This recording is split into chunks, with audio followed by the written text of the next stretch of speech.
रही है, चक्कर आ रही है, वीकनेस फील हो रही है और मन कच्चा कच्चा सा हो रहा है और कुछ खाने का। बेटा इतनी घबराने की बात थोड़ी ना है, ये तो खुशी की बात है। है नहीं, मैं दादी और तुम माँ बनने वाली हो। अभी सबको फोन करके बताती हूँ। हाँ जी, बधाई हो, आप दादा बनने वाले हो। हाँ मिस आई ना, बधाई हो, आप दादी बनने वाले हो। आप दादा बनने वाले हो।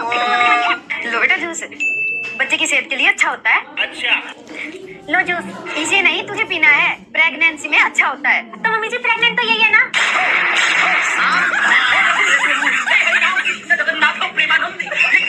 हाँ मम्मी जी, रात से इन्हीं की तो तबीयत खराब है। आप ही ने कहा था, घबराने की नहीं खुशी की बात है ये।